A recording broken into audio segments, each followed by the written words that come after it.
Altair, Ezio, Desmond, Edward Kenway all have one thing in common: creating some of the best gaming memories of my life.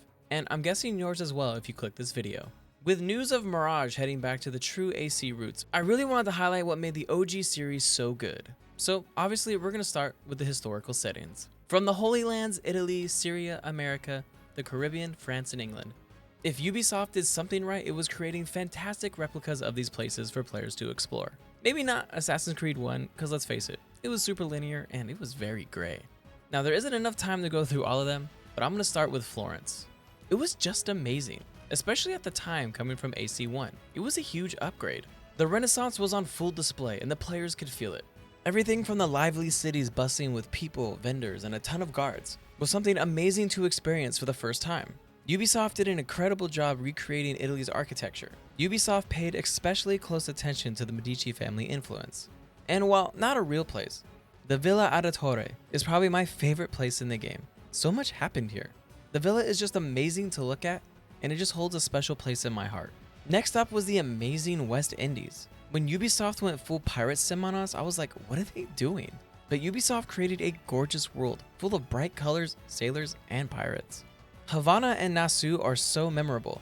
Docking the Jackdaw for the first time at Havana and getting off and seeing the busy port city coming to life in front of your eyes is quite the sight. The first thing I always remember are the wildlife everywhere, the dogs running around, the cats, and for some reason the caged parrots everywhere.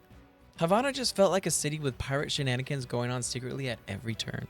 Nassau had the coolest fort to actually clear out and explore. With the breathtaking ocean surrounding you, it gave a larger than life feel.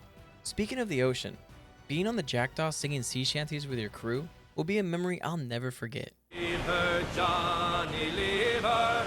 Oh, leave her, Johnny, leave her. Ubisoft did such a good job creating the naval exploration with shipwrecks, fighting sharks, exploring small islands and pirate hideouts, to just chilling on the sea. These two locations will forever be engraved in my brain, but I will give a shout out for the Colonial America in AC3, and London from Syndicate. It was just cool to see those cities at the respectable times in history, even if the overall games were just bleh. And yes, I know Odyssey and Origins had amazing settings, but we're not talking about those. While Ubisoft did their homework with a historical setting, they also stepped it up and added some of the coolest historical figures as enemies and allies. Some of these would be Leonardo da Vinci, the Pirate Queen Anne Bonny, Cesare Borgia, Napoleon, Ben Franklin, Sam Adams, Blackbeard, Queen Victoria, and Niccolo Machiavelli, to name just a few. I could never really explain when others ask me about Assassin's Creed, as it's something you have to experience yourself. But playing the game and working alongside these historical figures just feels so cool.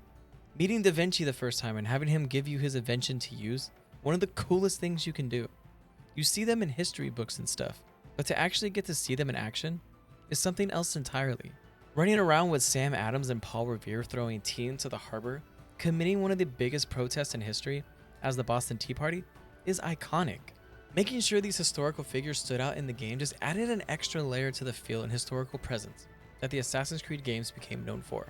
But let's be honest here, we wouldn't care so much for any of this if we weren't playing as one of the coolest things ever, an assassin. Each assassin throughout the series had a unique story and personality. You had by-the-book Altair, the ever-cocky Ezio Auditore, or the glory-hunting pirate Edward Kenway, among a bunch of others. But these assassins wouldn't have been so good if Ubisoft didn't do an incredible job creating the stealth aspect of the game. You generally feel a rush when you're hunting down your target, assessing the area and plotting your next move. I won't lie, I would spend a ton of time thinking about how I was going to kill those Templars with Ezio. But I was also a perfectionist who didn't want to alert the other guards, so there was that. No other game has given me that kind of feeling since. Using the hidden blades is at the top of my list of coolest weapons ever in a game. Whether you're slowly sneaking up from behind an unsuspecting victim, or leaping off the roof into the back of a guard. It just feels so cool, especially when you vanish into a crowd or quietly sit on a bench to lose the guards after a chase. And this is why Origins, Odyssey, and Valhalla aren't true Assassin's Creed games. Ubisoft completely cut out the stealth mechanic, and they shouldn't have been Assassin's Creed games. If they were under a new IP or something, then they would have been great standalone games.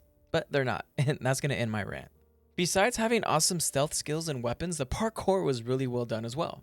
Besides Mirror's Edge, which is a true parkour game, Assassin's Creed is the only other game I could think of at the top of my head with really good parkour around this time. The parkour in Assassin's Creed 1 was alright, but it really got better with Ezio. And I know a lot of people hate Assassin's Creed 3, but the parkour through the trees was actually pretty cool.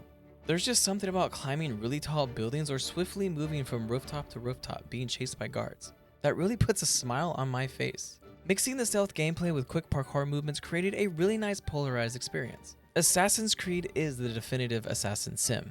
Now, the one thing I haven't talked about yet is the combat. Assassin's Creed always had a combat system I personally enjoyed. The counterattacking system was quite fun. It could feel kind of very easy at times, as if you waited for the perfect one-shot counter the whole fight. But when facing a multitude of enemies, it just felt really satisfying. The system has been updated and changed a bit during each release, like adding more equipment to use, like smoke bombs, poisons, or throwing knives, as well as always adding new weapons in each installment. This gave players a multitude of ways to fight off tons and tons of enemies. It was mentioned that Mirage would go back to just being swords, and hopefully we can fight with the hidden blades. It always felt kind of weird to use, but it was actually really fun. I do want the system to be fully fleshed out by now though. Some of the installments it felt kind of sluggish, but with the games like Arkham series really taking the counterattacking system to the next level, I don't see why Ubisoft can't bring us the best Assassin's Creed combat we've ever seen. I saved my favorite part about Assassin's Creed for last, as I think it's the most controversial. But the blend of history and sci-fi was something that I really loved. Ubisoft just didn't create a world where you relive your ancestors' memories as an assassin, but added the Templars as the antagonist, and on top of that, they were able to create a story about an ancient race who invented the Pieces of Eden.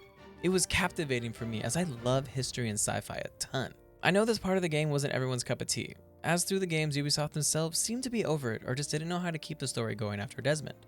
A lot of players just want to be an assassin and call it a day, which is totally understandable, but for me it added more stakes to the already great story.